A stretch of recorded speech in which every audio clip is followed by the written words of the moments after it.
एक सगळ्यात महत्त्वाचा पुरावा जो मिळालेला आहे तो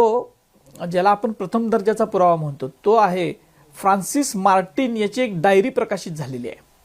आणि तो त्यावेळेला पॉंडिचेरीचा गव्हर्नर आहे, फ्रेंचांचा गव्हर्नर आहे आणि त्याला